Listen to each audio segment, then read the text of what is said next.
eski pasport endi amal qilmaydimi? Pensionerlar ho'ziroq nima qilish kerak? Bankdan pensiya olish, poliklinikaga borish, notariusda ish bitirish yoki davlat xizmatidan foydalanishda muammo bo'ladimi? Bugun men aynan shu savollarga aniq, oddiy va amaliy javob beraman. Bu ma'lumot juda muhim, chunki pasport masalasi faqat chet elga chiqadiganlarga emas. Uyda tinch pensiya olib o'tirgan otaxon, onaxonlarga ham bevosita ta'sir qiladi. Agar hujjat noto'g'ri bo'lsa, pensiya to'lovi, bank kartasi, subsidiya, meros oldi-sotdi, davolanish va boshqa ko'plab ishlar cho'zilib ketishi mumkin. Shuning uchun videoni oxirigacha ko'ring. Hozirning o'zida kanalga obuna bo'ling, like bosing, chunki men bu yerda qo'rqitish uchun emas, tartibni tushuntirish va sizga keraksiz yugur-yugurlarning oldini olish uchun gapiryapman. Avval qanday edi? Ko'pchilikda eski namunadagi pasport bo'lgan. Keyin biometrik pasportlar joriy qilindi. So'ngra ishga foydalanish uchun ID karta tizimi bosqichma-bosqich kirib keldi. Hozir odamlar orasida juda ko'p chalkashlik bor. Kimdir eski pasport butunlay bekor bo'ldi deydi. Kimdir pensionerlarga tegmaydi deydi. Yana kimdir ID karta olmasang pensiya to'xtaydi deb qo'rqitadi. Men buni oddiy qilib tushuntiraman. Eng muhim narsa pasportingizning turi, amal qilish muddati va siz undan qaysi ish uchun foydalanmoqchisiz. O'zbekistonda hujjatlar bir necha bosqichda yangilangan. Birinchi bosqichda eski, ya'ni biometrik bo'lmagan pasportlar o'rniga biometrik pasportlar berildi. Keyingi bosqichda esa ichki shaxsni tasdiqlovchi hujjat sifatida ID karta berila boshlandi. Bu degani hamma odam bir kunda borib hujjatini almashtirishi shart degani emas. Lekin bu shuni anglatadiki, muddati tugagan, yaroqsiz holga kelgan, ma'lumotlari o'zgargan yoki eski tizimdagi hujjati bo'lgan odam hujjatini yangilash kerak. Ko'p pensionerlar men hech qayerga chiqmayman, uyda pensiya olaman, menga nima farqi bor deb o'ylaydi. Farqi bor. Chunki pasport faqat chegaradan o'tish uchun kerak emas. Pasport yoki ID karta shaxsni tasdiqlash uchun kerak. Masalan, bankda yangi karta ochish, pensiya kartasini almashtirish, notariusda ishonchnoma berish, uy-joy bo'yicha hujjat qilish, kadastr, meros, sud, shifoxona, davlat xizmatlari, telefon raqamini ro'yxatdan o'tkazish, hatto ayrim hollarda ijtimoiy yordam olishda ham shaxsni tasdiqlovchi hujjat so'raladi. Bu yerda birinchi navbatda eski pasport deganda nimani nazarda tutayotganingizni aniqlash kerak. Odamlar 3 xil hujjatni bir xil eski pasport deb ataydi. Birinchisi biometrik bo'lmagan eski namunadagi pasport. Bunday pasportlar odatda ancha avval berilgan, hozirgi zamonaviy biometrik tizimga mos kelmaydi. Agar sizda shunday hujjat bo'lsa, u bilan ko'p joyda muammo chiqishi mumkin. Ayrim idoralar uni qabul qilmasligi, bazadan tekshirish qiyin bo'lishi yoki hujjatni yangilashni talab qilishi mumkin. Ayniqsa bank, notarius, davlat xizmatlari va migratsiya bo'limlarida bu masala darhol ko'tariladi. Ikkinchisi biometrik pasport. Ko'pchilik 2011 yildan keyingi davrda biometrik pasport olgan. Bunday pasportlar belgilangan muddatgacha amal qiladi. Agar undagi amal qilish muddati tugamagan bo'lsa, odatda u ichki shaxsni tasdiqlash hujjati sifatida amal qiladi. Lekin muddat tugasa, uni eski tartibda pasportga emas, amaldagi tartib bo'yicha ID kartaga almashtirish kerak bo'ladi. Uchinchisi chet elga chiqish pasporti. Ba'zi odamlar ID karta bilan xo'rga chiqish pasportini aralashtirib yuboradi. ID karta ichki hujjat, ya'ni O'zbekiston ichida shaxsni tasdiqlash uchun. Xo'rga chiqish pasporti esa chet elga chiqish uchun. Pensioni chet elga. Masalan, Rossiya, Turkiya, Qozog'iston yoki boshqa davlatga farzandlari oldiga bormoqchi bo'lsa, faqat ID karta yetarli bo'lmaydi. Unga amaldagi xorijga chiqish pasporti kerak bo'ladi. Birinchi guruh pasportining amal qilish muddati tugagan pensionerlar. Men amaliyotda ko'p ko'rganman. Otaxonning pasporti 2022 yilda tugagan, lekin u buni sezmagan. Chunki uyda pensiya kartasiga pul tushib turgan, hech kim so'ramagan. Keyin bank kartasi muddati tugaydi. Bankka boradi. Bank xodimi shaxsni tasdiqlovchi hujjat so'raydi. Pasportni ko'radi, muddati o'tgan. Natijada yangi karta berish kechikadi. Otaxon esa pensiya pulini olish uchun bir necha kun yurishga majbur bo'ladi. Mana shu muammo oldindan tekshirilsa bo'lmas edi. Ikkinchi guruh eski biometrik bo'lmagan pasporti borlar. Ayniqsa yoshi katta fuqarolar orasida mening pasportim hali ham turibdi, hech kim almashtir demadi deganlar uchraydi. Lekin hujjatning jismoniy qo'lda turishi uning barcha idoralarda qabul qilinadi degani emas.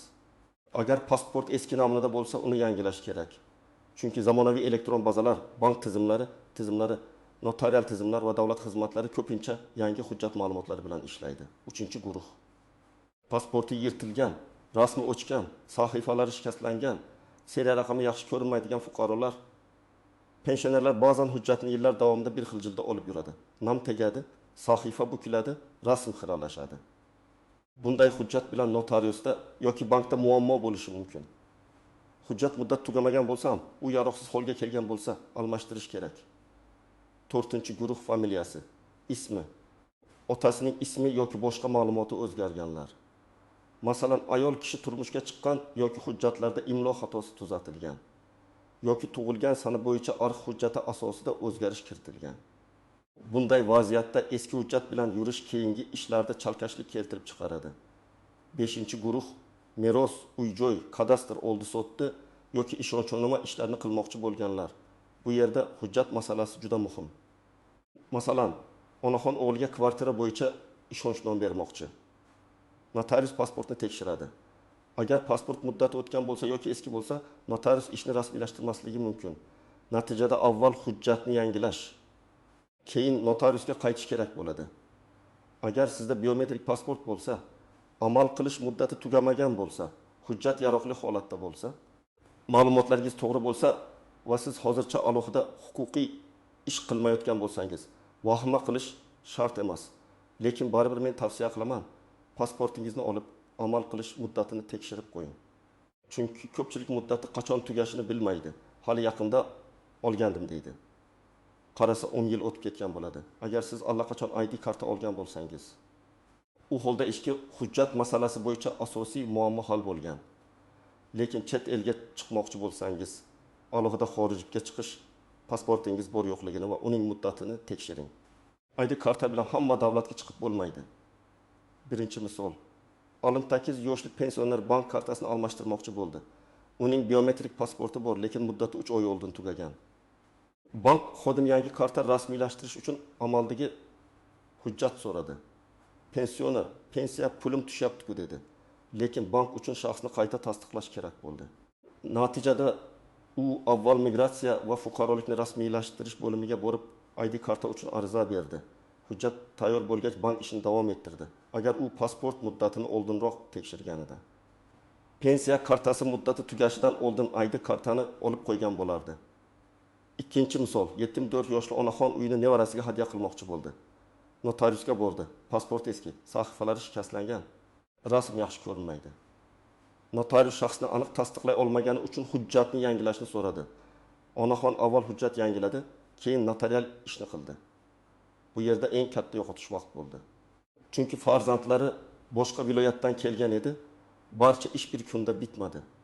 3-misol, 63 yoshli fuqaro Qozog'istondagi farzandining oldiga bormoqchi, uyda karta oldim, demak yetadi deb o'ylagan. Lekin chegaradan o'tish uchun unga xorijga chiqish pasporti kerakligi ma'lum bo'lgan. Natijada chipta olishni kechiktirgan, safar sanasini o'zgartirgan. Bu holatda ichki hujjat bilan tashqi safar hujjatini aralashtirmaslik kerak. 4-misol. Pensioner telefon raqamini o'z nomiga rasmiylashtirmoqchi bo'ladi. Operator hujjatni tizimda tekshiradi. Eski pasport ma'lumotlari elektron bazada mos kelmaydi yoki muddati o'tgan bo'ladi. Raqamni rasmiylashtirish cho'ziladi. Bu kichik masaladek ko'rinadi, lekin hozir bank ilovalari, SMS tasdiqlash, pensiya kartasi, davlat xizmatlari ko'p hollarda telefon raqamiga bog'langan. Birinchi nozik jihat, pensiya avtomatik to'xtab qoladimi? Odatda faqat pasport muddati tugadi deb pensiya darhol butunlay yo'q bo'lib ketadi deyish noto'g'ri. Lekin amaliyotda hujjat muddati o'tgan bo'lsa, ayrim tekshiruvlar, bank operatsiyalari, qayta rasmiylashtirishlar, karta almashtirish yoki shaxsni tasdiqlash jarayonida muammo chiqadi. Ya'ni xavf shundaki, pul tayinlangan bo'lsa ham siz uni olish yoki bank orqali harakatlantirishda qiynalishingiz mumkin. Ikkinchi nozik jihat. Mening yoshim katta, menga almashtirish shart emas degan gapga ehtiyot bo'ling. Ayrim tartiblarda yoshi katta fuqarolarga amal qilish muddati bo'yicha yengilliklar yoki alohida tartiblar bo'lishi mumkin. Lekin bu hamma eski hujjatni cheksiz ishlatish mumkin degani emas. Har bir holatda hujjat turi va holat tekshiriladi. Shuning uchun qo'shnim aytdi bilan emas. Pasport bo'limi yoki davlat xizmatlari markazidan aniq ma'lumot olish kerak. Uchinchi nozik jihat yashash joyi masalasi. Ba'zi pensionerlar propiska, ya'ni doimiy ro'yxat manzili boshqa joyda, o'zi esa farzandining uyida yashaydi. Hujjat almashtirishda ro'yxat, manzil, bazadagi ma'lumotlar tekshiriladi. Agar manzil bo'yicha eski yoki noto'g'ri ma'lumot bo'lsa, jarayon cho'zilishi mumkin. Shuning uchun borishdan oldin qaysi bo'limga murojaat qilish kerakligini aniqlab oling. 4-chi nozik jihat hujjatni yo'qotish. Agar pasport yo'qolgan bo'lsa, oddiy almashtirish emas, yo'qolgan hujjatni tiklash tartibi bo'ladi. Bu yerda ariza yoziladi, shaxs aniqlanadi, zarur tekshiruvlar o'tkaziladi. Pensionerlar ko'pincha uyda bor edi, topolmayapman deb yuraveradi. Men bunday holatda kutib yurmaslikni maslahat beraman. Hujjat yo'qolgan bo'lsa, darhol vakolatli organga murojaat qiling. 5-chi nozik jihat, hujjatdagi ism, familiya boshqa hujjatlardagidan farq qilsa. Masalan, pasportda matluba, pensiya hujjatida matluba opa emas, balki familiyada bitta harf farqi. Tug'ilgan sanada kun yoki oy farqi bo'lishi mumkin. Bu mayda xato kelajakda katta muammoga aylanadi. Meros, pensiya, bank, arxiv, sud ishlarida bitta harf ham ahamiyatli bo'lishi mumkin. Hujjat yangilash vaqtida buni tekshirtiring. Eng ko'p uchraydigan xato: pasport muddati tugaguncha kutish. Aslida muddat tugashiga yaqin qolganda oldindan harakat qilish yaxshi. Ayniqsa pensiya kartasi, bank krediti, notarial ish yoki safar rejalashtirilgan bo'lsa, pasport masalasini birinchi navbatda hal qiling. Ikkinchi xato: ID karta va xorijga chiqish pasportini adashtirish. ID karta ichki hujjat, xorijga chiqish pasporti alohida. Menga ID karta berishdi. Endi Moskvaga ketaveraman deyish noto'g'ri. Safar oldidan qaysi davlatga qanday hujjat kerakligini tekshiring. 3-chi xato: notanish odamlar orqali tez qilib beraman deganlarga ishonish. Hujjat rasmiy vakolatli organ orqali olinadi. Kimdir pul evaziga navbatsiz, tekshiruvsiz, muammo yo'q deb va'da qilsa ehtiyot bo'ling. Sizning shaxsiy ma'lumotlaringiz, pasport nusxangiz, telefon raqamingiz begona qo'lga tushmasligi kerak. 4-chi xato: hujjat nusxalarini har joyga tarqatish. Hozir firibgarliklar ko'p. Pasport yoki ID karta nusxasini faqat zarur joyga, rasmiy idoraga yoki ishonchli tashkilotga bering. Telegram orqali begona odamga yubormang. Ayniqsa pensionerlar nomiga kredit, qarz, sim karta yoki boshqa majburiyatlar rasmiylashtirilishi xavfi bor. Birinchi qadam: hujjatingizni qo'lingizga oling va turini aniqlang. Bu biometrik pasportmi, eski nomidagi pasportmi, ID kartami yoki xorijga chiqish pasportimi? Agar o'zingiz ajrata olmasangiz, farzandingizdan, mahalla mas'uldan yoki davlat xizmatlari markazidan so'rang. Ikkinchi qadam: amal qilish muddatini tekshiring. Pasportda yoki ID kartada berilgan sana va amal qilish muddati ko'rsatiladi. Agar muddat tugagan bo'lsa, darhol almashtirishga tayyorgarlik ko'ring. Agar muddat tugashiga kam qolgan bo'lsa, ayniqsa 3-6 oy ichida tugasa oldindan harakat qiling. 3-chi qadam: hujjat holatini ko'ring. Rasm aniqmi? Sahifalar butunmi? Yozuvlar o'chmaganmi? Hujjat namlanmaganmi? Yirtilmaganmi? Agar hujjat yaroqsiz holga kelgan bo'lsa, muddati bor-ku deb yurmasdan almashtirish kerak. 4-chi qadam: ma'lumotlarni solishtiring. Pasportdagi ism, familiya, otasining ismi, tug'ilgan sana, tug'ilgan joy, pensiya hujjatlari, nikoh guvohnomasi, tug'ilganlik guvohnomasi, kadastr yoki boshqa muhim hujjatlar bilan mosmi? Agar farq bo'lsa, mutaxassisga murojaat qilib qanday tuzatish kerakligini aniqlang. 5-chi qadam: qayerga borishni aniqlang. Odatda shaxsni tasdiqlovchi hujjatlarni rasmiylashtirish uchun migratsiya va fuqarolikni rasmiylashtirish bo'limiga yoki davlat xizmatlari markazlariga murojaat qilinadi. Hududingizdagi tartibni oldindan telefon orqali yoki yaqinlaringiz yordamida tekshirib oling. Ba'zi xizmatlar uchun oldindan navbat olish imkoniyati ham bo'lishi mumkin. Odatda amaldagi yoki eski pasport, agar bo'lsa ID karta, tug'ilganlik guvohnomasi, nikoh yoki ajrim guvohnomasi, familiya o'zgarganini tasdiqlovchi hujjat, yashash manzili bo'yicha ma'lumotlar, to'lov kvitantsiyasi kabi hujjatlar kerak bo'lishi mumkin. Har bir holat bir xil emas. Masalan, pasport yo'qolgan bo'lsa, yo'qolganlik bo'yicha ariza va qo'shimcha tekshiruvlar talab qilinadi. Agar ism familiyada farq bo'lsa, arxiv yoki FHDY hujjatlari kerak bo'lishi mumkin. Men pensionerlarga shuni maslahat beraman. Idoraga borishdan oldin barcha muhim hujjatlarni bitta papkaga soling. Pasport, tug'ilganlik guvohnomasi, nikoh guvohnomasi, pensiya guvohnomasi yoki pensiya kartasi, uy hujjatlari kerak bo'lishi mumkin. kerak bo'lmasa ham yo'lingizda turgani yaxshi.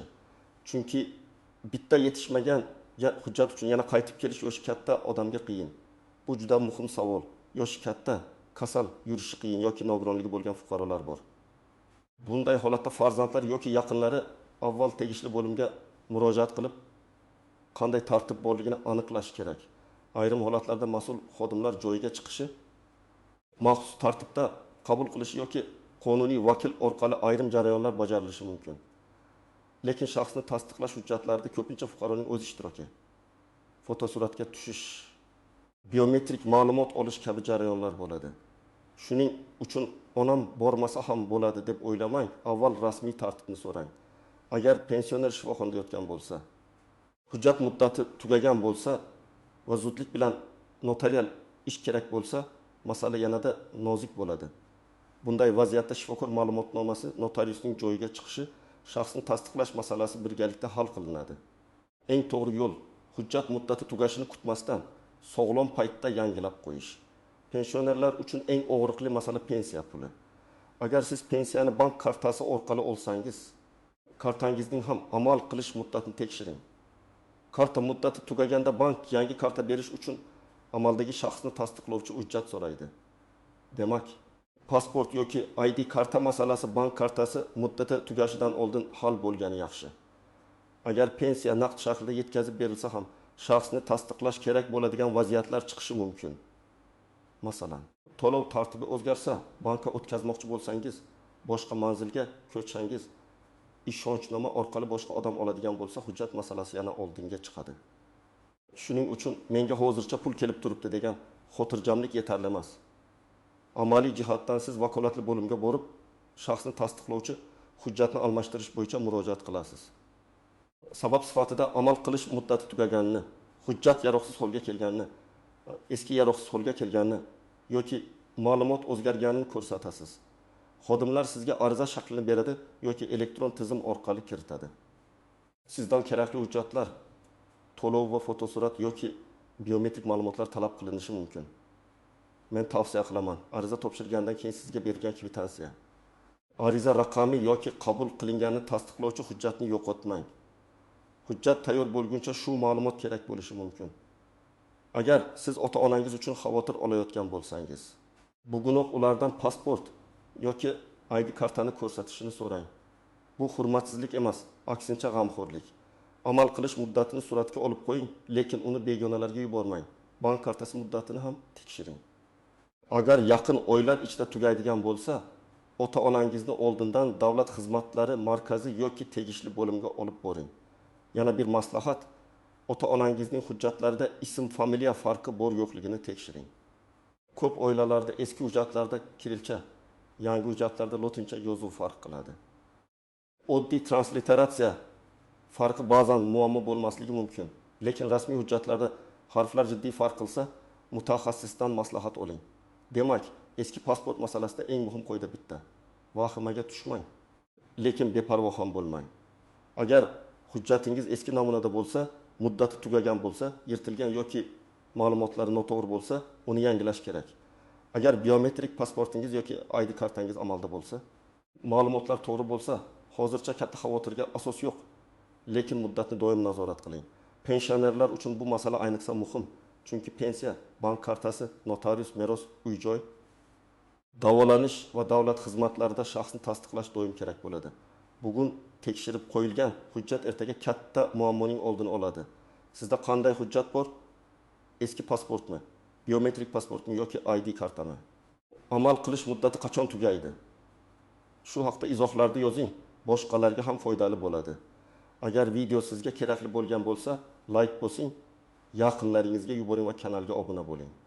Men esa keyingi videolarda pensionerlar, hujjatlar, pensiya va davlat xizmatlari bo'yicha eng muhim masalalarni sodda tilda tushuntirishda davom etaman.